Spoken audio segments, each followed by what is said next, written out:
नमस्कार, आदाब, सत श्री अकाल। जय हिंद दोस्तों, कैसे हैं आप लोग? उम्मीद करते हैं कि आप लोग बहुत ही अच्छे होंगे और आपकी पढ़ाई भी बहुत ज़बरदस्त तरीके से चल रही होगी। हम लोग part 1 video sector of India का बहुत अच्छे से पढ़ लिए थे। आज हम लोग पार्ट 2 वीडियो हम लोग जो है पढ़ेंगे इसमें, है ना? तो चलिए स्टार्ट नहीं करते हैं। सबसे पहले तो हम आपको क्या करते हैं, यहाँ पर सबसे पहले हम लोग कंपेयर कर लेते हैं यहाँ पर, ठीक है? कंपेयर करके हम लोग देख लेते हैं कि क्या है, कैसे है, तब ज़्यादा बेस्ट रहेगा, ठीक है? आप लोग को भी बोर्ड पे बहुत अच्छे से दिख पा रहा होगा, तो चलिए स्टार्ट करते हैं। देखिए, यदि हम बात करें प्राइमरी सेक्टर का, तो देखिए यहाँ पर हम कुछ कॉलम लगाए हैं और कुछ कॉलम पे हम लोग क्या करेंगे, सबसे पहले कंपेयर करेंगे, ठीक है? देखिए कॉलम में हम लोग को रखते हैं पहले कि मेन एक्टिविटीज। भाई मेन एक्टिविटीज यहाँ पर क्या है, थोड़ा सा पेन का कलर चेंज कर लेते हैं, है ना? मेन एक्टिविटीज यहाँ पर देखिए, मेन एक्टिविटीज में देखिए प्राइमरी सेक्टर में क्या है ना?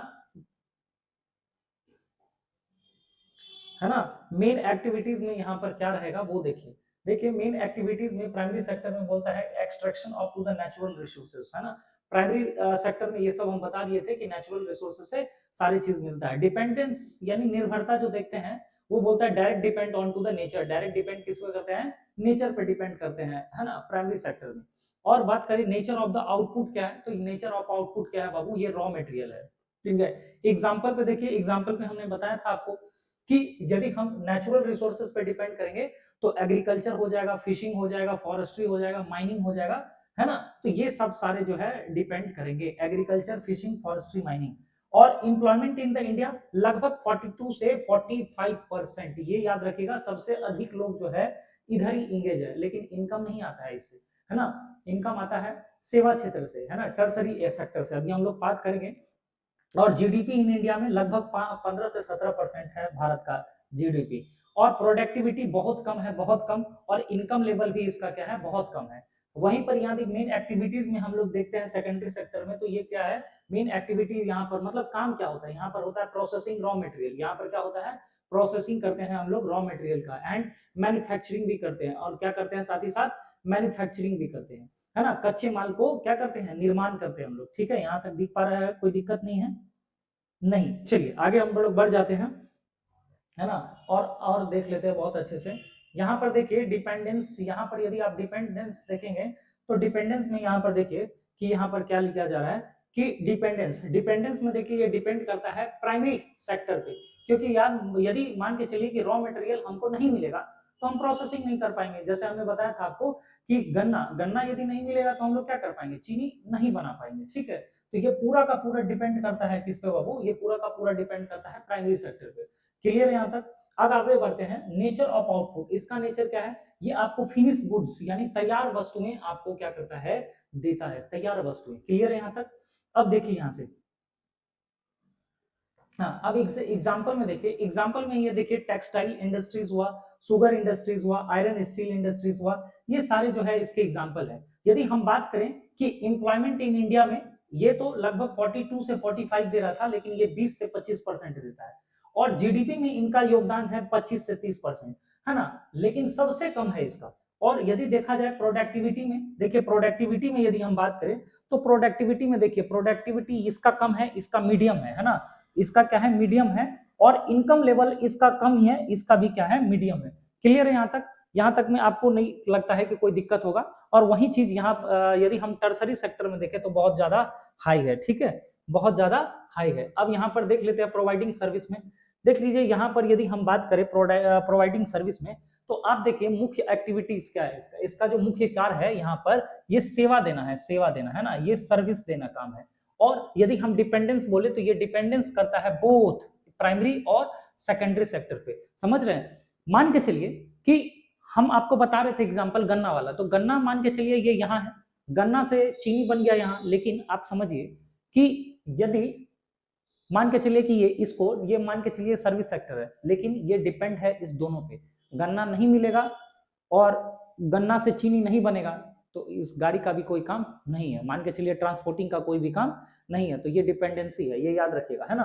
और ये चीज तो बता दी, इसका काम क्या है, नेचर क्या है, आउटपुट, ये लास्ट में आपको सर्विस देता है। एग्जाम्पल पे भी बहुत भर भर के हम बता दिए थे आपको कि बैंकिंग हुआ, ट्रांसपोर्ट हुआ, है ना, एजुकेशन हुआ, हेल्थ हुआ, कम्युनिकेशन हुआ। आप जो कस्टमर केयर में हेलो, है ना सर, हम ये आपका ये कर देंगे, वो कर देंगे, ये सब communication sector, trade sector, trade sector, ये सब टर्सरी सेक्टर में आता है। क्लियर है यहाँ तक?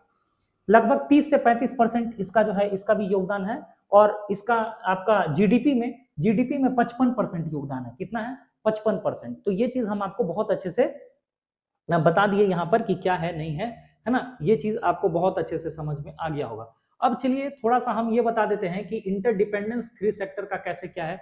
देखिए ये लोग आपस में इंटरडिपेंडेंस है, ये तो हम पहले ही आपको बता दिए थे कि देखिए प्राइमरी सेक्टर में क्या आता है, प्रोवाइड रॉ मटेरियल, ये आपको क्या करता है, रॉ मटेरियल देता है। और सेकेंडरी सेक्टर क्या करता है, देखिए इस रॉ मटेरियल से लेकर क्या करता है, कन्वर्ट कर देता है किसको, फिनिश गुड्स में।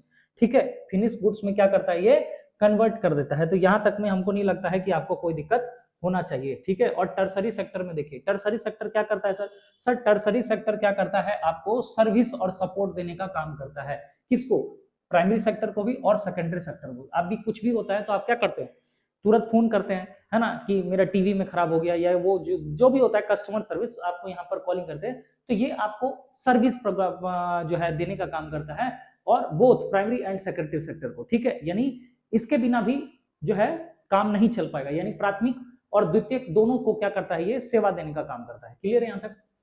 एग्जाम्पल के तौर पे देख लीजिए यहाँ पर ग्रोइंग कॉटन, यानी यहाँ पर क्या कर रहे हैं भाई, यहाँ पर ग्रोइंग कॉटन यानी आप कपास उगा रहे हैं। ठीक है, कपास उगा, ठीक है, रॉ मटेरियल है, कपास क्या है, रॉ मटेरियल है। और बाबू रॉ मटेरियल से क्या होता है, ये कपड़ा बन जा रहा है, कपड़ा, है ना। और कपड़ा बनकर फिर देखिए ये प्रोसेसिंग हो रहा है, और फिर कपड़ा बेचने का काम होगा। कपड़ा बेचने का काम कैसे होगा, है ना, क्योंकि इसे ले जाने के लिए फिर क्या होगा, रॉ मटेरियल लेके आया होगा, है ना, मतलब कंपनी में, तो भी तो ट्रांसपोर्ट का काम पड़ा होगा ना। और मान के चलिए कि जो फिनिश गुड्स है उसको भी लेके यदि जाएगा तो भी क्या होगा, गाड़ी का काम पड़ेगा। तो ट्रांसपोर्ट यहाँ भी काम पड़ेगा, ट्रांसपोर्ट, बैंक, बीमा, है ना, विज्ञापन, जितने भी जो एडवर्टाइजमेंट होते हैं ये सब यहाँ पर ऐसे आएंगे। ठीक है, तो ये चीज हम बहुत अच्छे से आपको बता भी दी। यहाँ पर आप फ्लो चार्ट से भी देख सकते हैं, फ्लो डायग्राम से, कि नेचुरल रिसोर्सेज का क्या कैसे काम होता है। ठीक है, नेचुरल रिसोर्सेज से पहले क्या हुआ, ये इंटरडिपेंड हुआ भाई, ये अंकल हीरालाल अंकल है ना, प्राइमरी सेक्टर से डिपेंड है। फिर प्राइमरी सेक्टर से देखो भाई यहाँ पर क्या होता है, रॉ मटेरियल बनता है ना। बात समझ रहे हैं कि यहाँ पर खेत पथार है, खेत से प्राइमरी सेक्टर जुड़ा है, प्राइमरी सेक्टर से रॉ मटेरियल मिला, यानी क्या है, अपने को गेहूं मिला, है ना, चीनी मिला। ठीक है, उसके बाद सेकेंडरी सेक्टर है, सेकेंडरी सेक्टर, है ना, सेकेंडरी सेक्टर में प्रोसेसिंग का काम होता है। अब ये प्रोसेसिंग होकर क्या होता है, फिनिश गुड्स में चेंज हो जाता है। फिनिश गुड्स मतलब कार हुआ, गाड़ी हुआ, है ना, और फिर ये टर्सरी सेक्टर में जाता है। टर्सरी सेक्टर जिसको बोलते हैं आप सेवाएं देना। क्लियर है यहाँ तक? तो बहुत अच्छे से हम आपको बता दिए, है ना। अब देखिए यहाँ पर आगे बढ़ जाते हैं। तो ये चीज आपको बहुत अच्छे से समझ में आ गया होगा कि अच्छा, क्विक रिवीजन के लिए भी आप समझ सकते हैं कि प्राइमरी क्या होता है। प्राइमरी मतलब होता है कोई चीज नेचर से निकाल लेना, और सेकेंडरी मतलब होता है कन्वर्ट्स कर देना कोई भी चीज को, और टर्सरी मतलब होता है प्रोवाइड सर्विस, सर्विस दे देना। क्लियर है यहाँ तक? बाकी आप बहुत अच्छे से समझ में आ गया होगा कि यहाँ हम बता क्या रहे हैं। अब सबसे बड़ी बात है भाई, है ना, कि ये जीडीपी क्या होता है सर, है ना, जीडीपी क्या होता है ये आप पता है, पहले बता दीजिए जीडीपी। चलिए हम लोग जीडीपी को बहुत अच्छे से समझेंगे और देखेंगे, लेकिन चलिए इससे पहले हम लोग पढ़ लेते हैं कि देखिए जीडीपी का फुल फॉर्म क्या होता है। जीडीपी का फुल फॉर्म होता है ग्रॉस डोमेस्टिक प्रोडक्ट, है ना। क्या होता है, ग्रॉस डोमेस्टिक प्रोडक्ट। अब देखिए तो बोलता है the value of all final goods and service produce with in the country in during the particular year is called the GDP. यानी आप समझिए क्या है कि जीडीपी को बहुत अच्छे से समझा रहे कि किसी एक देश में, है ना, देश से बाहर नहीं होना चाहिए, कंट्री से बाहर नहीं होना चाहिए। ठीक है, किसी एक देश में एक वर्ष में, एक ही वर्ष में जितने भी उत्पादित सभी वस्तुएं होते हैं, जितने भी प्रोडक्शन किए हुए वस्तु होते हैं, उसका फाइनल गुड्स लिया जाता है, फाइनल गुड्स और सेवाओं का कुल मूल्य को हम लोग जीडीपी कहते हैं। यदि आप नहीं समझे होंगे तो ऐसे समझिए कि फाइनल गुड्स किसको बोलते हैं, आप ऐसे समझिए कि सपोज दैट मैं आपको यहाँ पर दिखाता हूँ। देखिए कि मान के चलिए कि जीडीपी की जो है कैसे प्रोडक्शन होता है, तो हमने बोला कि फाइनल गुड्स लिया जाता है। फाइनल गुड्स मतलब देखिए सपोज दैट कि गेहूं है 1000 रुपया का, है ना, कपड़ा हुआ 500 रुपया का, है ना, परिवहन सेवा यानी मान के चलिए 300 रुपया का, स्वास्थ्य हेल्थ कल्चर 200 रुपया का। तो जीडीपी कैसे होता है, जीडीपी बोलता है पूरा मिला दीजिए, हेल्थ जितना भी गेहूं का प्रोडक्शन हुआ, कपड़ा, परिवहन, स्वास्थ्य सबको मिला दीजिए, तो जीडीपी कितना हो गया, 1000, ये 500 का, ये 300 का और ये 200 का, तो जीडीपी टोटल कितना हो गया किसी भी देश का, 2000 का। बात समझ रहे हैं? तो ये चीज हुआ। लेकिन अब आप समझेंगे कि सर एक चीज बताइए कि ये फाइनल गुड्स क्या होता है। फाइनल गुड्स आप किसको बोलते हैं, फाइनल गुड्स, है ना। देखिए फाइनल गुड्स क्या होता है, इसके लिए आप समझिए कि फाइनल गुड्स किसको बोलते हैं, वे वस्तुओं जो अंतिम उपभोक्ता द्वारा उपयोग किया जाता है, अंतिम, है ना, जो भी है यहाँ पर, है ना, मोबाइल, कार, ब्रेड, टीवी, ये सब जितना भी है अंतिम है, अंतिम। मतलब आप ऐसे समझिए अंतिम भी कैसे हो सकता है, ये हम आपको बताते हैं कि ये तो आप पहले बता दिए कि जीडीपी की जो है क्या बोलते हैं, जीडीपी किसको बोलते हैं, एक वर्ष में उत्पादित वस्तुएं और सेवाओं का कुल मूल्य, है ना। आप ऐसे समझिए कि यहाँ पर क्या हम बता रहे हैं कि जीडीपी का, यदि यहाँ पर और एक स्लाइड होगा हमारे पास, देखिएगा, ये खतरों के खिलाड़ी जो है अक्षय कुमार है, ये मान के चलिए चल जाते हैं यहाँ पर, क्या करते हैं यहाँ पर जाते हैं और लेके आते हैं यहाँ पर, क्या ये लेके जाते हैं यहाँ पर ये एलोवेरा, और ये एलोवेरा को बेच देते हैं यहाँ पर, है ना, बाबा रामदेव को, और बाबा रामदेव फिर क्या करते हैं, ये चंदूलाल को बेच देते हैं, है ना। तो ए फॉर अक्षय कुमार, याद रखिएगा, A for Akshay Kumar, B से, है ना, बाबा रामदेव, ठीक है, और सी फॉर चंदूलाल। देखिए अक्षय कुमार क्या करते हैं, ये 300 रुपया में एलोवेरा, 300 रुपया को एलोवेरा में बेच देते हैं, किसको, रामदेव बाबा को।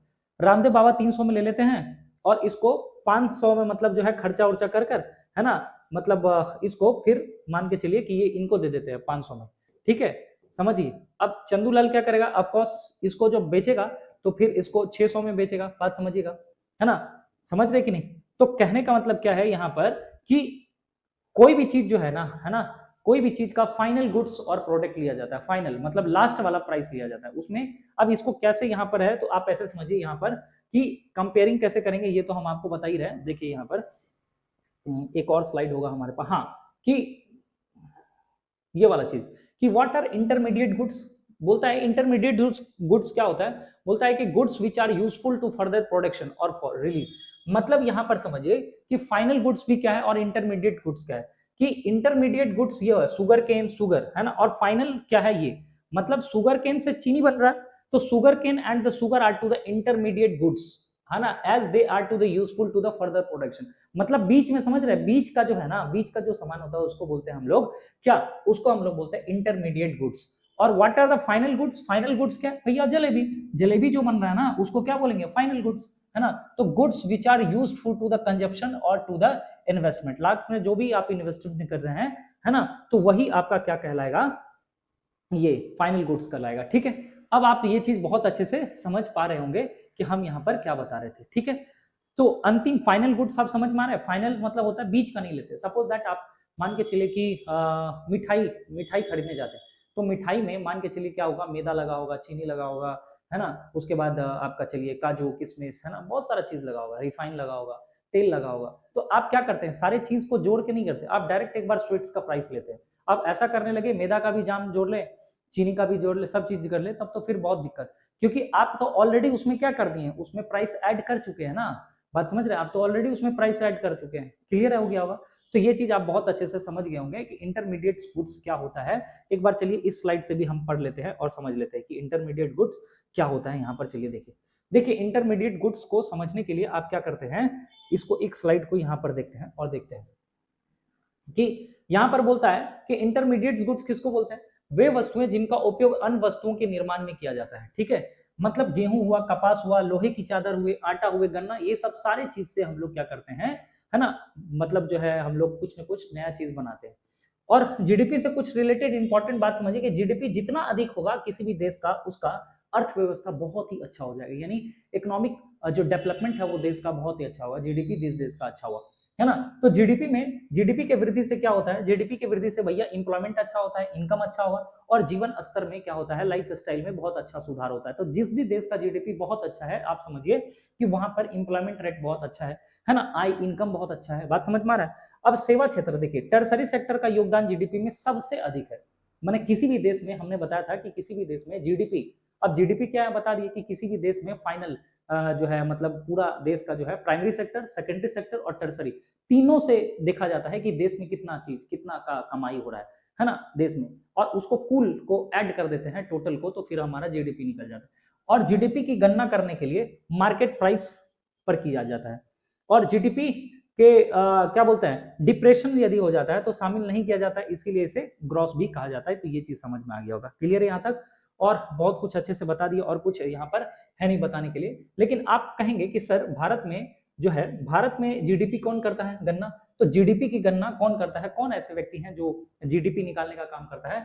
तो देखिए जीडीपी निकालने का काम एक ऑर्गेनाइजेशन है, एनएसओ, है ना, नेशनल स्टैटिकल ऑफिसर ऑफिस, है ना, ये करते हैं, ये गवर्नमेंट का एक क्या है मतलब ऑर्गेनाइजेशन है, जिसको हम लोग क्या बोलते हैं, एनएसओ बोलते हैं, नेशनल स्टैटिकल ऑफिस बोलते हैं, एनएसओ।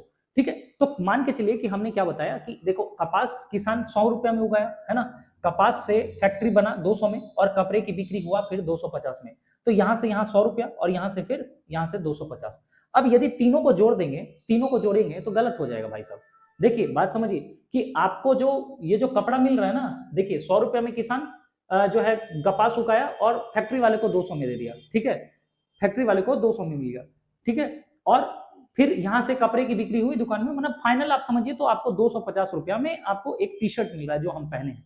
लेकिन अब आप क्या करेंगे, देखिएगा ध्यान से, अब आप क्या करेंगे, तीनों को जोड़ देंगे यदि, तो फिर क्या होगा, अरे ऑलरेडी इस 250 में ना प्रॉफिट लेके बेचा गया है ना, प्रॉफिट लेके बेचा गया। आप क्या कर रहे हैं भैया, 100 रुपए यहाँ, 200 यहाँ, 250 यहाँ, तो टोटल को ऐड कर देंगे तो कितना हो जाएगा मेरे भाई, 550 हो जाएगा। बात समझ रहे हैं, 100, 200 और 250, ठीक है, तो आपको 550, जबकि ये गलत हो जाएगा। क्यों गलत हो जाएगा, जीडीपी बराबर क्या बोलता है कि केवल भैया लास्ट प्राइस लेते हैं, फाइनल प्रोडक्ट लेते हैं, फाइनल प्राइस, है ना, बीच का इंटरमीडिएट हम लोग जो है प्राइस को ऐड नहीं करते हैं, तो इसीलिए ये 250 रुपया क्या हो जाएगा, सही हो जाएगा। क्लियर है यहाँ पर, तो बताइए यहाँ तक में कोई डाउट है तो। अब हम लोग थोड़ा सा आगे बढ़ जाते हैं और इस चीज को भी हम लोग समझते हैं कि अब बात यह है कि सर कंपेयर कैसे करेंगे, है ना, कंपेयर कैसे कर, प्राइमरी सेक्टर में इतना अनाज उग रहा होगा, है ना, समझिए कितना गेहूं चावल, है ना, फिर उसके बाद सेकेंडरी सेक्टर में भी चावल, बहुत सारा प्रोडक्शन हो रहा है, एक एक कार है, बहुत सारा चीज है जिसका प्रोडक्शन हो रहा है।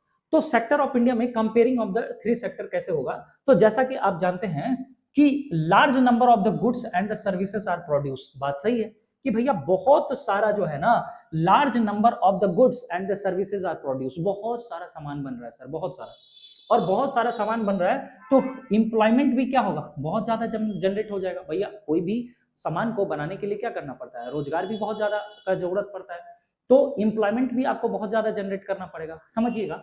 और यदि एम्प्लॉयमेंट जनरेट करते हैं तो which sector contribute what into the economy, तो कितना कौन सा जो है सेक्टर है जो इकोनॉमिक में अपना बहुत ज्यादा योगदान दे रहा है या कोई कम दे रहा है, ये कैसे पता चलेगा, बात समझ रहे हैं। तो how do we calculate all this, है ना, और आप देख पा रहे होंगे कि कैसे वो चीज हम लोग कैलकुलेट करेंगे, ठीक है, तो ये चीज हम लोग कैसे कैलकुलेट करेंगे, ये चीज आप समझिएगा।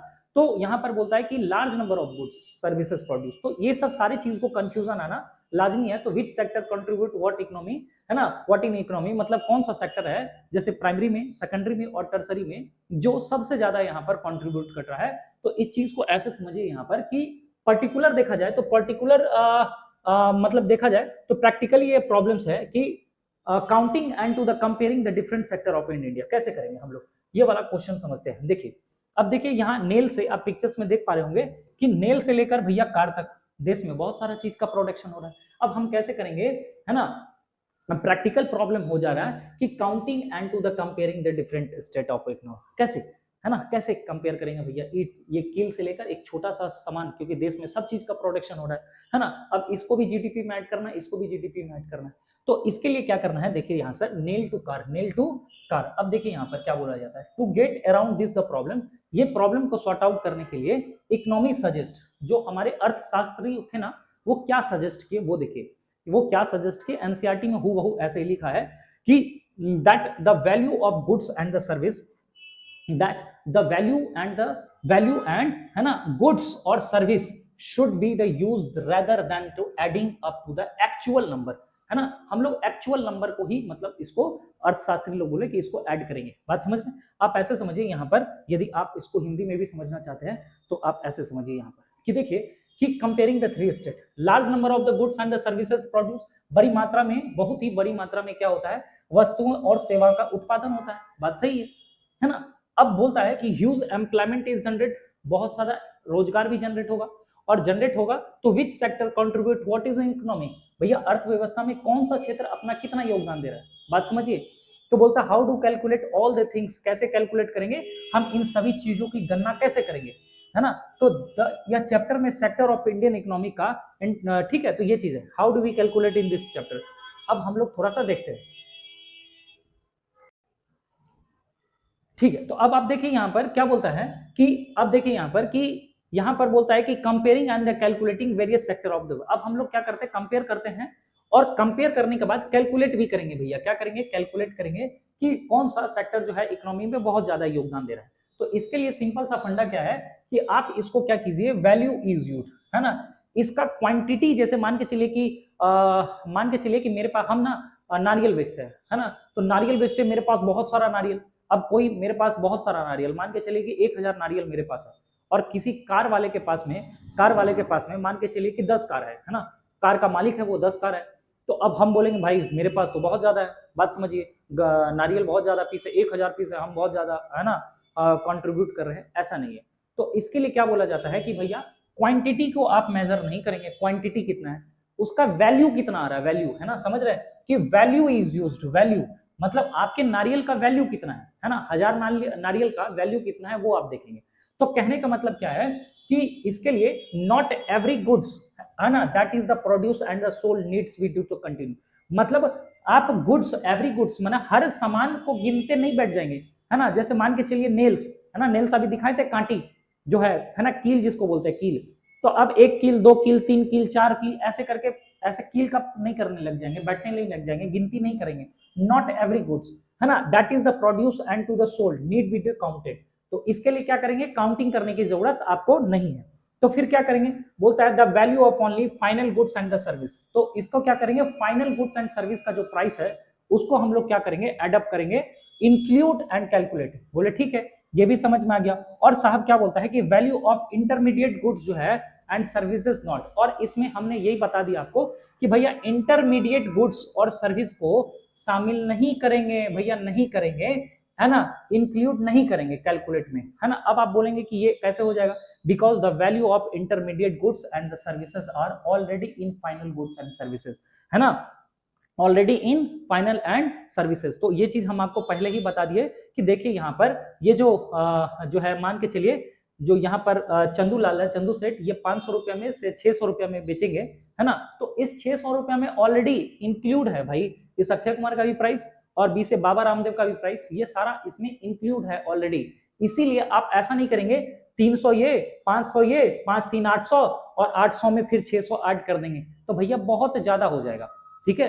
तो 600 रुपया में जो आपको सामान मिल रहा है ना, तो ऑलरेडी इसमें इंक्लूड है ना, इंटरमीडिएट गुड्स का मतलब होता है कि ऑलरेडी इसमें प्राइस में इंक्लूड है सारा मीडिएटर वाला। क्लियर है यहाँ तक। अब आगे हम लोग बढ़ते हैं और बात आगे क्या करते हैं, इसको समझने की कोशिश करते हैं, आगे पढ़ते हैं, ठीक है। अब आइए यहाँ पर क्या बोलता है कि हिस्टोरिकल चेंज इन सेक्टर। अब एक टॉपिक है हिस्टोरिकल चेंज इन, है ना, सेक्टर। कैसे यहाँ पर हिस्टोरिकल क्या चीज है ये हम आपको धीरे धीरे आज बहुत अच्छे से समझा देते हैं। देखिए यहाँ पर क्या बोलना चाह रहे हैं ये चीज समझिएगा। देखिए हुआ क्या कि यदि हम बात करें तो समय के हिसाब से, समय के साथ विभिन्न क्षेत्रों का महत्व और योगदान बदलता रहता है। ये बात तो सही है, समय के हिसाब से हर कुछ बदल जाता है ना। तो पहले क्या था अभी क्या है, ध्यान से समझिएगा। हिस्टोरिकल चेंज मतलब क्या होता है कि समय के क्षेत्रों में ऐतिहासिक परिवर्तन कैसे आया। तो पहले क्या था अब क्या है, तो वही चीज यहाँ पर बोला कि समय के साथ साथ बहुत सारे जो सेक्टर हुआ करते थे इसका महत्व और योगदान बदलता रहा। मतलब पहले क्या था, पहले हम मतलब बता रहे हैं बहुत पहले देश में क्या था। तो प्रारंभिक जो है अवस्था में जो पहले के लोग हुआ करते थे वो अधिकांश लोग खेती करते थे, कृषि करते थे, इसीलिए इसके प्राइमरी सेक्टर का बहुत ज्यादा योगदान हुआ करता था जीडीपी में। पहले बात समझ रहे हैं, क्योंकि सब अधिक से ज्यादा जो लोग थे वो एग्रीकल्चर किया करते थे और एग्रीकल्चर करने की वजह से वहां से क्या होता था, इनकम जनरेट ज्यादा होता था। तो योगदान जो है सबसे ज्यादा इन्हीं लोग का था। उसके बाद फिर क्या हुआ, उसके बाद औद्योगिक क्षेत्र में क्रांति आ गई, है ना।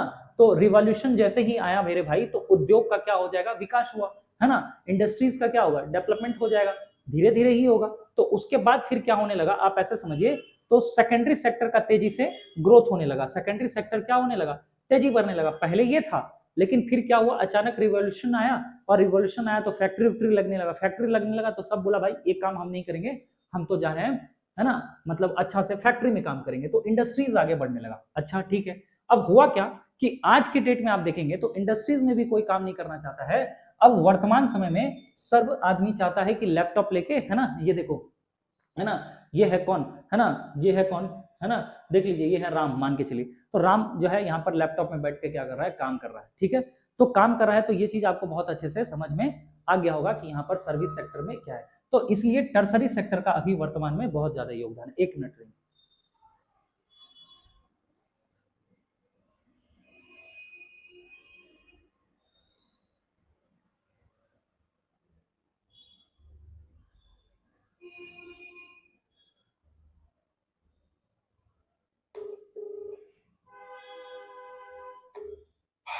हेलो। हाँ नमस्ते मैम। हाँ सर, आज कितना बजे का ट्यूशन है? रौनक का क्लास जो है ना 6 बजे से रहेगा मैम। ठीक है। और बोले मान का नंबर है आपके पास मैम? किसका? मान मान नाम का जो बच्चा है। वो रौनक के पास होगा, हमारे पास तो नहीं है। अच्छा आएगा ना रौनक तो उसको बोलेगा ना नंबर सेंड कर देगा एक बार। ठीक है। ठीक। तो यहाँ तक आप बहुत अच्छे से समझ गए होंगे कि हम यहाँ पर क्या बता रहे हैं कि वर्तमान समय में यदि आप देखा जाए तो वर्तमान समय में ये सेवा क्षेत्र का विस्तार बहुत ज्यादा हो गया है ना। टर्सरी सेक्टर का बहुत ज्यादा यहाँ पर क्या हो गया, योगदान हो गया। ठीक है, यहाँ पर बहुत अच्छे से। तो भारत में रोजगार के मामले में अभी भी प्राइमरी सेक्टर में सबसे अधिक लोग ये कार्य कर रहे हैं, ये याद रखिएगा, है ना। कि यदि हम लोग एम्प्लॉयमेंट के तौर पर देखें तो अभी भी प्राइमरी सेक्टर में बहुत लोग ज्यादा आदमी काम कर रहे हैं प्राइमरी सेक्टर में, है ना। लेकिन जीडीपी में सबसे अधिक योगदान कौन सा दे रहा है? ये टर्सरी सेक्टर। मैंने समझ रहे कुछ नहीं मिला तो भैया हमको खेती करना है, समझ रहे, खेती करना है। प्राइमरी सेक्टर में बहुत आदमी क्या है जो है घूम रहा है, लेकिन सबसे ज्यादा जो कंट्रीब्यूशन है वो आपको यहाँ से मिल रहा है। क्लियर है? तो वही चीज यहाँ पर हम बता रहे थे आपको, ये चीज आपको बहुत अच्छे से समझ में आ गया होगा। चलिए एक बार हम लोग क्या करते हैं, इसको एक बार कंपेयर करके भी यहाँ पर देख लेते हैं, ध्यान से देखिएगा, कंपेयर करके भी देख लेते हैं कि देखिए प्रारंभिक समय में क्या था। पहले पहले यहाँ पर इसको चार्ट में देख ले तो प्रारंभिक समय में प्राइमरी सेक्टर में अधिक लोग थे, है ना। और उसके बाद फिर क्या होने लगा कि औद्योगिक क्रांति के बाद ये घटने लगा, और वर्तमान समय में तो आज के डेट में बहुत ही कम है ना। समझिएगा प्राइमरी सेक्टर अभी का क्या है ना। प्रारंभिक समय में इसका क्या था, ये भी बहुत कम था, लेकिन फिर थोड़ा सा औद्योगिक क्रांति के बाद क्या हुआ, ये थोड़ा सा बढ़ा, है ना। और वर्तमान समय में बहुत ज्यादा जो है इसका जो है बहुत ज्यादा नहीं बोल सकते हैं, मतलब ठीक है, मतलब एक मध्यम है, स्थिर है। और टर्सरी सेक्टर का तो मैंने बताया कि पहले टर्सरी सेक्टर में ना, पहले प्रारंभिक में बहुत कम था, है ना।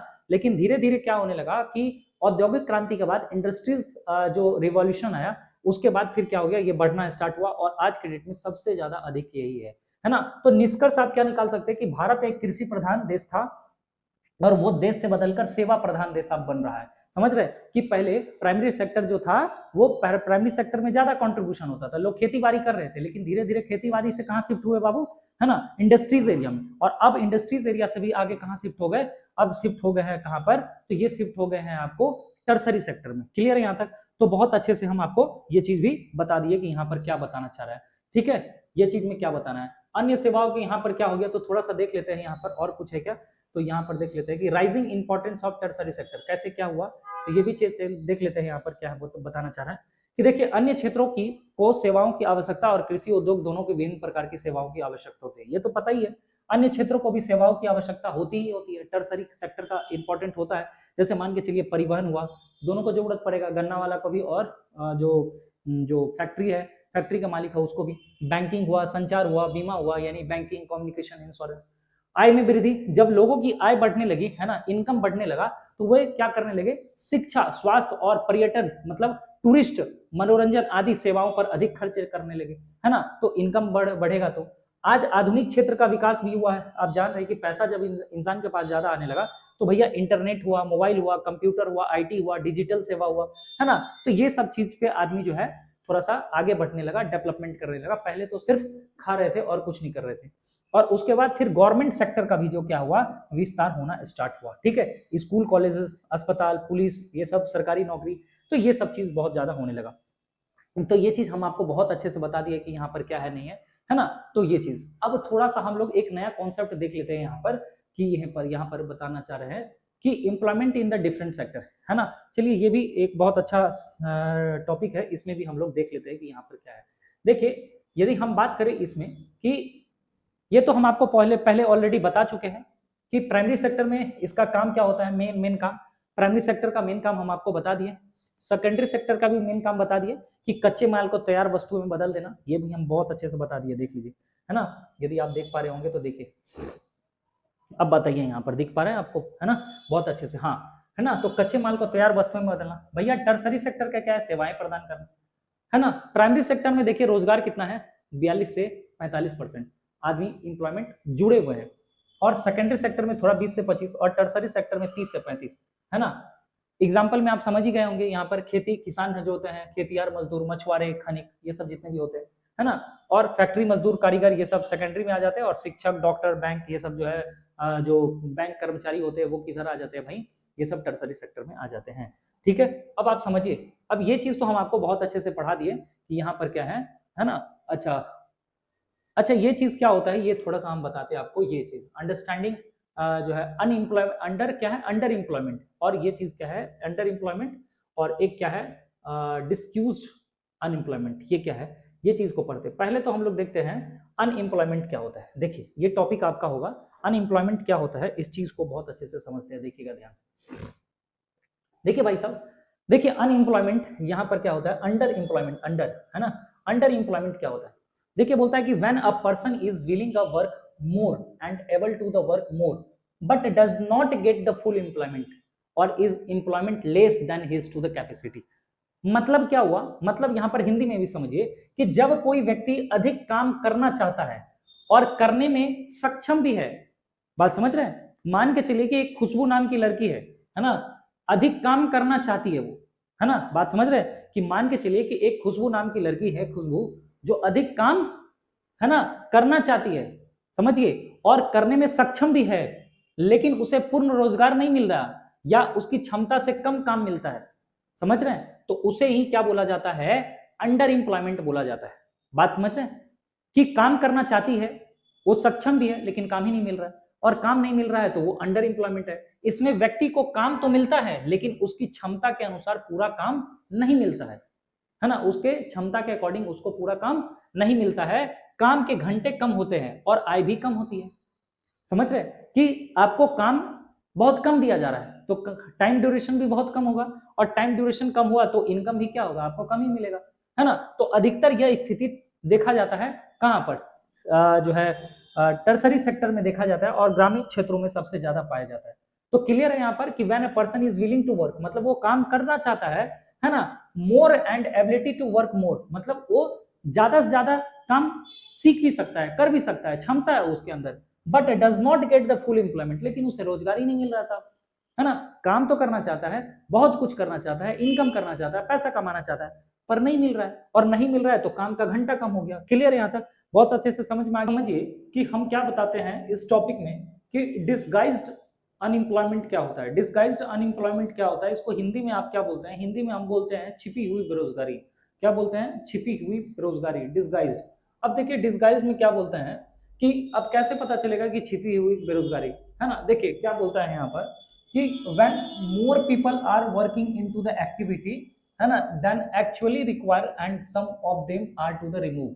आप ऐसे समझिए कि किसी काम करने के लिए, है ना, जो लोग चाहिए होता है उससे ज्यादा लोग यदि होते हैं ना, है ना, मतलब ज्यादा लोग होते हैं और वो यदि लोग हट भी जाए तो प्रोडक्शन में इससे कोई फर्क नहीं पड़ेगा। हिंदी में आप समझ लीजिए, जब किसी कार्य में आवश्यकता से अधिक लोग होते हैं, कोई भी काम करने के लिए आवश्यकता से, है ना, रिक्वायरमेंट से ज्यादा लोग होते हैं तो काम कर रहे होते हैं, तो और सर ठीक है काम तो कर ही रहे हैं, और यदि उसमें से कुछ लोगों को हटा दिया जाए कि चलो भाई ठीक है तुम बेकार से है, तुमसे कोई तुम्हारे रहने या ना रहने से कोई फर्क नहीं पड़ता, है ना, तो कुल उत्पादन में, मतलब कुल जो टोटल प्रोडक्शन होगा, है ना, इसमें कमी नहीं आती है। समझ रहे बात, वो आदमी हट भी गया तो भी प्रोडक्शन में कोई फर्क नहीं आएगा। तो वही चीज इंग्लिश में भी लिखा हुआ है, देख लीजिए यहाँ पर कि when more people are working in activity, कोई भी एक्टिविटी में जब बहुत ज्यादा लोग काम कर रहे होते हैं, मोर वर्किंग, है ना, then actually require and if some of them are to the remove, और यदि उसमें से किसी व्यक्ति को हटा भी दे भाई, है ना, तो there will no be the reduction of the total output. तो जो टोटल आउटपुट आना था उसमें कोई भी रिडक्शन नहीं होता है, उसमें कोई भी कमी नहीं होता है, मतलब समझ रहे हैं। वो बेकार से आदमी वहां पर क्या है, बेकार से झूठ मूठ का वो जो है भीड़ बढ़ा के रखा है, उसके हट जाने से भी कोई फर्क नहीं पड़ता है, और इसे ही हम लोग क्या बोलते हैं, डिसगाइज्ड अनएम्प्लॉयड। ठीक है, अनएम्प्लॉयमेंट बोलते हैं, सॉरी, है ना, तो इसको क्या बोलते हैं, डिसगाइज्ड अनएम्प्लॉयमेंट, और हिंदी में इसको बोलते हैं छिपी हुई बेरोजगारी। अब यहाँ पर आप देख सकते हैं कि देखिए यहाँ पर एक खेत है जिसमें 5 लोग काम कर रहे हैं, ठीक है, आप यहाँ पर देख भी लीजिए, हिंदी में भी लिखा हुआ है यहाँ पर कि मान लीजिए कि यहाँ पर मान लीजिए कि एक खेत में 5 लोग काम कर रहे हैं, ठीक है, कितने लोग, 5 लोग, और जबकि उस काम के लिए सिर्फ 2 लोग ही क्या थे, है ना, एनफ थे, 2 लोग ही आवश्यकता था, लेकिन यदि 3 लोगों को हटा दिया जाए तो कोई भी प्रोडक्शन में इसमें फर्क नहीं पड़ेगा। बस इतनी सी बात है जो कि आपको समझ में आ गया होगा। ठीक है, चलिए यहाँ तक। अब थोड़ा सा देख लेते हैं यहाँ पर, ये चीज तो हमने बता दिया कि अब देखते हैं थोड़ा सा ऑर्गेनाइज सेक्टर क्या होता है। ऑर्गेनाइज सेक्टर है ना, और ऑर्गेनाइज सेक्टर के बाद देखेंगे अनऑर्गेनाइज सेक्टर क्या होता है, और इस चीज को फिर हम लोग कंपेयर भी करेंगे, है ना, और उसके बाद इंपॉर्टेंट भी देख लेंगे। तो सबसे पहले क्या करते हैं, इस चीज को समझते हैं कि पहले ऑर्गेनाइज सेक्टर होता क्या है। ऑर्गेनाइज सेक्टर किसको बोलते हैं, पहले ये समझिए, है ना। पहले तो इसको ऑर्गेनाइज सेक्टर को समझिए कि ऑर्गेनाइज सेक्टर को किसको बोलते हैं। यहाँ पर फटाक से ही देखिए ऑर्गेनाइज सेक्टर क्या होता है, बोलता है कि activity which are to the register with to the government and to the follow to the rule and regulation to the called, है ना, ऑर्गेनाइज सेक्टर। मतलब क्या बोलता है कि वैसा एक्टिविटीज, है ना, which are to the register, कोई भी काम जिन आर्थिक गतिविधियों को सरकार के साथ पंजीकृत किया गया है ना, सरकार के साथ में क्या किया गया है, रजिस्टर किया गया है, और सरकार के नजर में है, गवर्नमेंट के नजर में है, और वो सरकार के सारे नियम और कानून को फॉलो कर रहे हैं, है ना, समझ रहे हैं, follow to the rules and regulations is called to the organise sector. समझ रहे हैं कि सरकार की बातों को मान रहे हैं, सरकार जो नियम कानून लगा रहे हैं उस पर भी फॉलो हो रहा है, तो उसको आप ऑर्गेनाइज सेक्टर बोलते हैं। लेकिन मान के चलिए कि अनऑर्गेनाइज सेक्टर क्या होता है, unorganise activities which are not registered with to the government. भैया ये ठेले वाले अंकल है ना, ठेले वाले अंकल है, अब इनका कौन सा ऑर्गेनाइजेशन है ना, ये कौन सा सरकार के जो है रूल रेगुलेशन को मतलब जो है ऐसा मानेंगे या उनके बातें नियम को फॉलो करेंगे। सरकार बोलेगा मिनिमम सैलरी इतना देना है या कुछ भी देना है, तो इनका वो सब लागू नहीं होता है। तो activities which are not to the registered with to the government and do not follow to the rule and regulation is called to the organise sector. बात समझ में? आप मान के चलिए एक राशन का दुकान में काम करते हैं, है ना, सरकार बोला कि कम से कम 15,000 सैलरी देना चाहिए, तो क्या आप राशन की दुकान में आपको 15,000 सैलरी देगा? उसको जितना मन होगा उतना देंगे, है ना, समझिएगा बात को। सरकार बोलेगा कि मान के चलिए कि फीमेल्स को मेंस्ट्रुएशन साइकिल के दौरान छुट्टी मिलता है, आप दुकानदार को बोलिए कि ऐसा बोला है सरकार, तो नहीं मानता है, तो इसको क्या बोलेंगे हम लोग, अनऑर्गेनाइज सेक्टर बोलते हैं। अब इसको थोड़ा सा एक बार कंपेयर करके देख लेते हैं तो बहुत ज्यादा अच्छा से समझ पाएगा, हम लोग इसको देख लेंगे। सबसे पहले तो यहाँ पर देखते हैं ऑर्गेनाइज सेक्टर में यहाँ पर कुछ हम पैरामीटर लेते हैं और तब हम समझते हैं कि यहाँ पर कैसे यहाँ पर समझेंगे।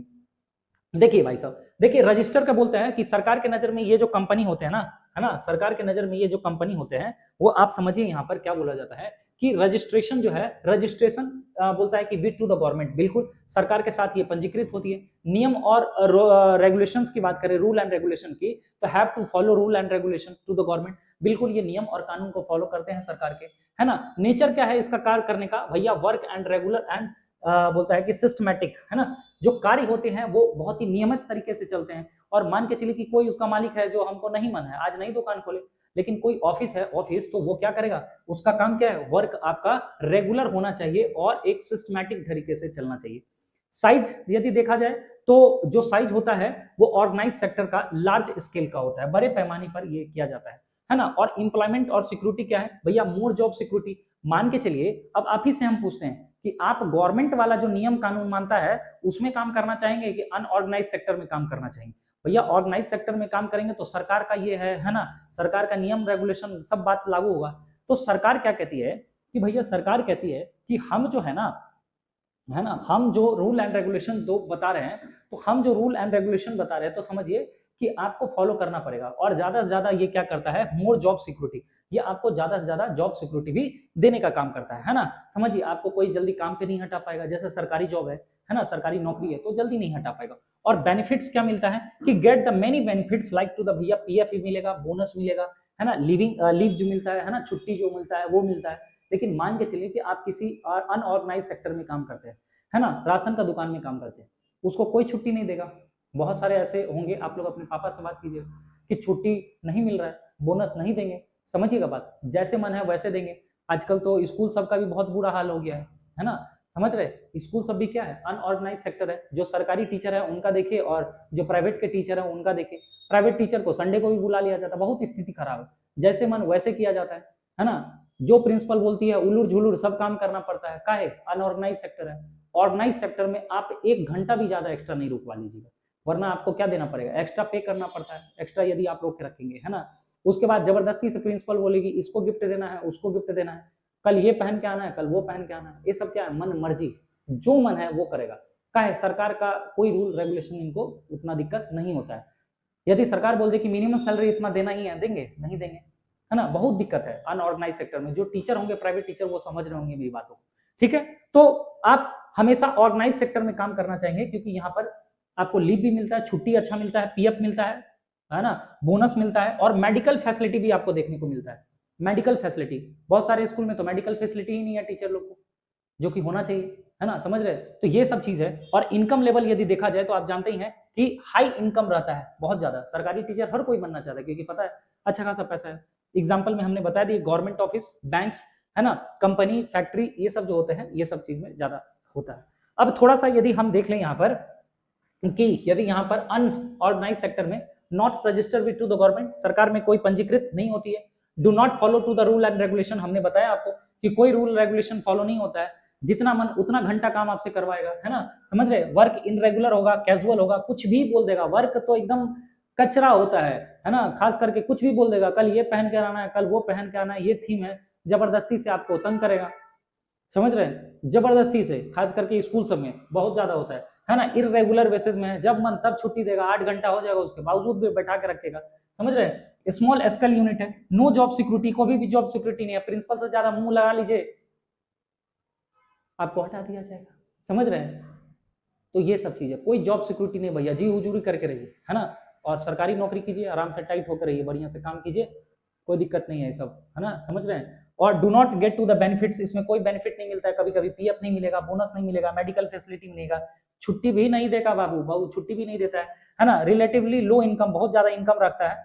और इसमें कौन कौन आता है देखिए, इसमें स्ट्रीट वेंडर भी आता है, स्मॉल शॉप आ जाते हैं, है ना, एग्रीकल्चर, है ना, ये सब चीज आते हैं, लेबर जो भी होते हैं, जैसे खेत में काम करने वाले लोग हैं, ये सब क्या है, जो है ये क्या बोलते हैं, अनऑर्गेनाइज सेक्टर में काम करते हैं। ठीक है, बहुत अच्छे से हमने बता दिया आपको कि ये चीज क्या चीज है, नहीं है। एग्जाम्पल हमने बता दिया, organise sector units have to the follow to the rule and regulation, unorganise sector unit are to the free from government control. Unorganise sector में जो है आप ऐसे समझिए कि कोई रूल रेगुलेशन ये सब नहीं है, जो कि हमने बता दिया। Facility are to the provided law in to the organise sector, देखिए आपको सारा फैसिलिटी मिलेगा, क्योंकि ऑर्गेनाइज सेक्टर में सरकार जो आपको बोला है वो आपको देना ही पड़ेगा, क्योंकि रूल एंड रेगुलेशन है, लॉ है। और income unorganise sector is generally low, और अनऑर्गेनाइज सेक्टर में बता दिया आपको कि पैसा बहुत कम है, ना के बराबर है ना? और कुछ यदि है भी तो बहुत कंडीशन के साथ में है। तो ये सब चीज है, ये चीज जो कि हम आपको बहुत अच्छे से बता दिए कि कैसे क्या है, नहीं है। ठीक है, आगे चलते हैं और थोड़ा सा और देख लेते हैं हम लोग क्या है, नहीं है।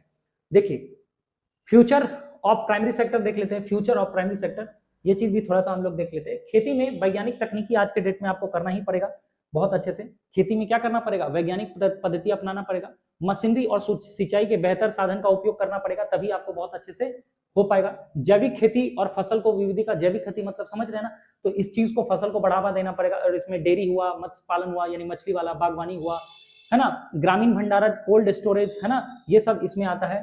तो इस तरह से, इससे क्या होगा कि हमारा जो कृषि को बहुत ही अधिक उत्पादक होगा, लाभदायक होगा, है ना। आधुनिक तकनीक, ऑटोमेशन का भी करना पड़ेगा। अब यदि देखा जाए तो सेकेंडरी सेक्टर को कैसे बढ़ाएंगे सर, ये तो फ्यूचर बताएं कि प्राइमरी सेक्टर को बढ़ाना पड़ेगा। आपको टेक्नोलॉजी बहुत अच्छा करना पड़ेगा, टेक्नोलॉजी अच्छा होगा, पहले के डेट में टेक्नोलॉजी नहीं था, तो इससे क्या होगा, तकनीकी बढ़ेगा, ऑटोमेशन बहुत ज्यादा अच्छा बढ़ेगा, हाई क्वालिटी का आपको प्रोडक्शन देखने को मिलेगा, और ग्लोबल लेवल पे हम लोग क्या करेंगे, कंपटीशन करेंगे। समझ रहे हैं? प्रोडक्शन बहुत ज्यादा होगा तो ग्लोबल लेवल पे करेंगे, है ना। कोई भी चीज हम लोग ज्यादा खरीदेंगे नहीं, हम लोग ज्यादा एक्सपोर्ट करेंगे। आज देखिए पेट्रोल का और डीजल का क्या स्थिति है ना। हम लोग लघु और कुटीर मध्यम के उद्योग का क्या करेंगे, प्रोडक्शन जो है इससे प्रोत्साहन करेंगे, छोटे छोटे लोग जो है अपना धंधा पानी लगाएंगे। समझ रहे हैं? जो स्मॉल छोटा छोटा जो बिजनेस होता है, मेक इन इंडिया और स्किल इंडिया जैसा जो है, हम लोग को एक क्या करना, सरकार को एक लाना पड़ेगा, जो है स्कीम लाना पड़ेगा, जिससे हमारा देश और अच्छा होगा, जिससे मेक इन इंडिया और स्किल इंडिया को आगे करेंगे। ग्रीन इंडस्ट्रीज से क्या होगा, ग्रीन रिवॉल्यूशन आप जानते हैं, तो इससे बहुत ज्यादा और अच्छा होगा, और इंडस्ट्रीज सेक्टर जो है इससे बहुत ज्यादा उत्पादन और आगे बढ़ेगा, बात समझिएगा। और यहाँ पर यदि हम देखें यहाँ पर कि भैया यहाँ पर टर्सरी सेक्टर के लिए क्या करना पड़ेगा, भैया टर्सरी सेक्टर को और अच्छा यदि फ्यूचर में हम आप देखना चाहते हैं बहुत अच्छा, तो इसके लिए फिर क्या करना पड़ेगा। देखिए बोलता है कि आईटी हुआ, सॉफ्टवेयर हुआ, डिजिटल सेवा हुआ, ई कॉमर्स हुआ, ये सबको ज्यादा थोड़ा सा फैलाना पड़ेगा।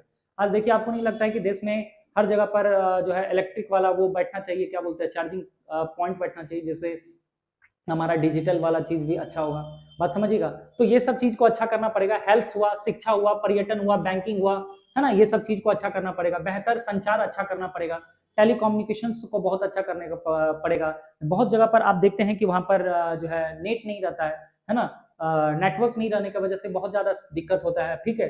परिवहन मतलब बहुत अच्छा से ट्रांसपोर्टिंग को बहुत अच्छा से करना पड़ेगा, रोड अच्छा बनाइएगा, लॉजिस्टिक्स सुविधाओं का बहुत ज्यादा करना पड़ेगा, हर जगह पर सब लोग पहुंच पाए, कहीं पर फ्लिपकार्ट नहीं पहुंचता है, कहीं जोमेटो नहीं पहुंचता है, तो ये सब चीज को आपको थोड़ा अच्छा करना पड़ेगा।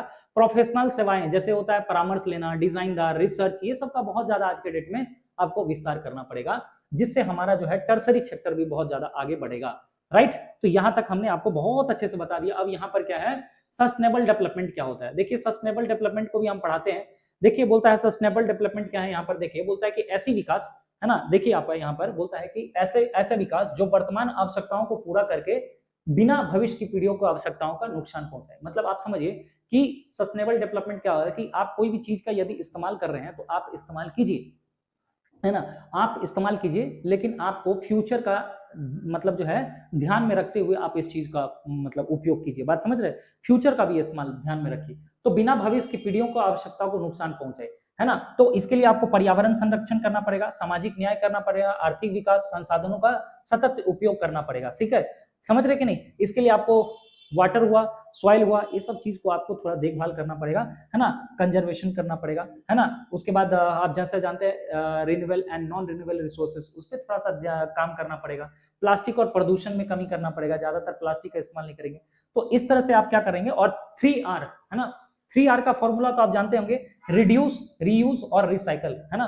तो ये चीज पे ज्यादा ध्यान देना पड़ेगा कि कोई चीज को आप क्या कीजिए, रिड्यूस, सबसे पहले तो कम इस्तेमाल कीजिए, और रीयूज मतलब बार बार उसको क्या कीजिए, उसी को यूज कीजिए, रिसाइकल, समझ रहे। तो पुनः चक्रण, ये सब चीज है यहाँ पर हम आपको बता रहे थे, क्लियर है यहाँ तक। अब यही चीज आप बता दे रहे हैं, ये भी और बता दिए यहाँ पर। अच्छा सर, इसमें रोल ऑफ गवर्नमेंट क्या है, रोल ऑफ गवर्नमेंट, गवर्नमेंट का क्या रोल है सर, ये भी देख लेते हैं कि सर प्राथमिक जैसे प्राइमरी सेक्टर, सेकेंडरी और टर्सरी, इसको एक बैलेंस लेके डेवलपमेंट करना पड़ेगा सरकार को ऐसा पॉलिसी बनाना पड़ेगा कि तीनों सेक्टर का एक बैलेंस बनाकर क्या करे, है ना, एक पॉलिसी बनाए जिससे तीनों सेक्टर का क्या हो पाए, डेवलपमेंट हो पाए, पहला बात। और बुनियादी ढांचा जो स्ट्रक्चर्स होते हैं वो सरकार को बनाना पड़ेगा, जैसे सड़क, सड़क को रोड अच्छा रखिएगा तो सर बहुत हर चीज अच्छा होगा, समझ रहे, रोड अच्छा नहीं रहेगा तो हो सकता है कोई सेक्टर डेवलप नहीं कर पाएगा, समझ रहे। किसान भाई अपना मान के चलिए कि गन्ना लेकर नहीं पहुंचा पाएगा वो जगह क्षेत्र तक, तो सड़क हुआ, बिजली हुआ, पानी हुआ, परिवहन, संचार, है ना, ये कम्युनिकेशन वाला सेक्टर, है ना, ट्रांसपोर्ट सेक्टर, ये सब चीज को अच्छा करना पड़ेगा भैया। हेल्थ को अच्छा करना पड़ेगा और एजुकेशन अच्छा करना पड़ेगा, है ना, जो उसको आप कौशल विकास को आप बोलते हैं, स्किल डेवलपमेंट भी करना पड़ेगा, सरकार को कहीं कहीं कैंप लगाना पड़ेगा जिससे लोग डेवलप हो पाए, है ना। लघु हुआ, लघु व्यापार हुआ, स्टार्टअप को क्या करना पड़ेगा, जो है प्रोत्साहन करना पड़ेगा, कम लोन पे जो है लोगों को लोन दीजिए जिससे लोग अपना स्टार्टअप कर पाए, ठीक है। बेरोजगारी वैसे भी भारत में बहुत ज्यादा बढ़ा है, पर्यावरण को संरक्षण करिए, इन्वायरमेंट को प्रोटेक्शन करिए, है ना, रोजगार के अवसर बढ़ाकर जीवन स्तर में भी और सुधार लाकर सरकार ये सब चीज काम कर सकती है। चैलेंजेस क्या है सर, चैलेंजेस पे भी हम लोग बात कर लेते हैं। देखिए कुछ चैलेंजेस भी है, जनसंख्या वृद्धि और रोजगार में कमी। आप जैसे जा रहे हैं कि ये सब हो क्यों रहा है, क्या चैलेंजेस है भाई, क्यों हो रहा है सब। देखिए देश में रुकने वाला कोई है ही नहीं, हम दो हमारे दो पे कोई कॉन्सेप्ट ठहरा ही नहीं है ना, एकदम बड़ा पड़ा है एकदम सब चीज प्रोडक्शन बढ़ाने में, अपना अपना जनसंख्या इतना बढ़ रहा है कि क्या ही बताएं, है ना। तो ये चीज समझ रहे, जनसंख्या वृद्धि हो रही है और रोजगार में कमी हो रही है, समझ रहे। अब जनसंख्या प्रोडक्शन बहुत ज्यादा बढ़ जाएगा तो आप समझिए डिमांड भी बहुत ज्यादा बढ़ेगा, और डिमांड बढ़ रहा है और देख ही रहे रोजगार का कमी हो रहा है, बहुत ज्यादा दिक्कत है, ये भी एक चैलेंजेस है। प्राकृतिक संसाधनों का बहुत ज्यादा क्या हो रहा है, क्षय हो रहा है ना, नेचुरल जो भी रिसोर्स है हमारा उसका क्या हो रहा है, डिस्ट्रॉय हो रहा है, पहाड़ को काट काट के क्या इंडस्ट्रीज बढ़ते जा रहा है ना, पॉल्यूशन भी बहुत ज्यादा बढ़ते जा रहा है। शिक्षा और स्वास्थ्य, ये तो आप जान ही रहे, शिक्षा और स्वास्थ्य का बहुत ज्यादा कमी हो गया है, एजुकेशन और हेल्थ सेक्टर बहुत ज्यादा खराब है। किसी भी राज्य में यदि कोई भी एरिया डेवलपमेंट है ना, तो आप समझ जाइए उस एरिया का एजुकेशन और जो है हेल्थ सेक्टर बहुत अच्छा रहा होगा, ठीक है।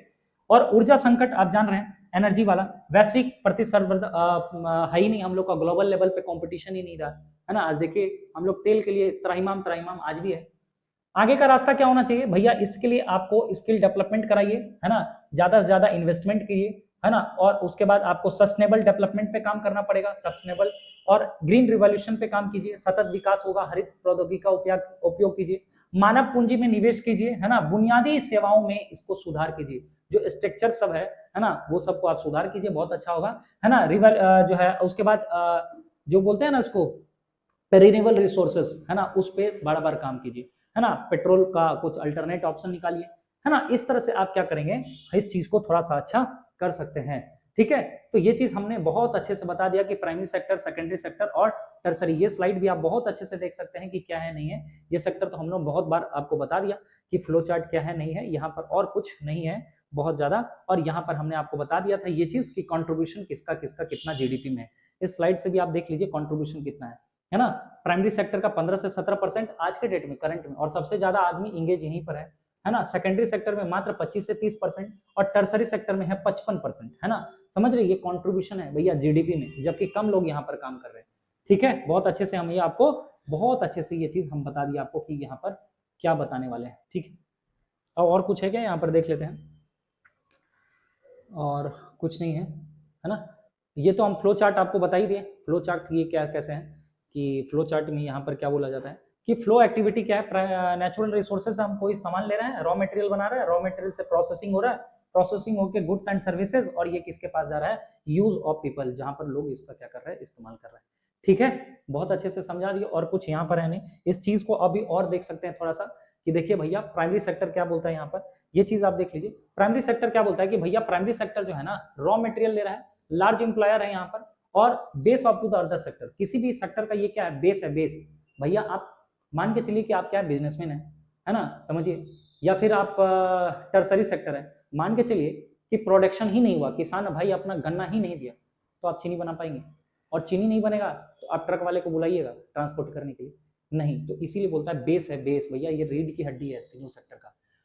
सेकेंडरी सेक्टर देखिए किस पे कैसे डिपेंड है, क्रिएट्स गुड्स एंड इंफ्रास्ट्रक्चर, इसके लिए, है ना, इंडस्ट्रीज डेवलपमेंट करना पड़ेगा, ये सब ये तो बता दिए। ऐड वैल्यू रॉ मटेरियल, और रॉ मटेरियल का वैल्यू को थोड़ा सा आगे बढ़ा देता है। टर्सरी सेक्टर बता दिए, प्रोवाइड सर्विस सपोर्ट, है ना, ये सब चीज है। और कुछ यहाँ पर है क्या, नहीं भाई साहब, और कुछ नहीं है। और चलिए, तो बस इतना ही था जो कि हम पूरा आपको बहुत अच्छे से बताइए। तो आज के लिए बस इतना ही, मिलते हैं हम लोग नेक्स्ट वीडियो में, तब तक के लिए जय हिंद, वंदे मातरम, और अपना ख्याल रखिएगा।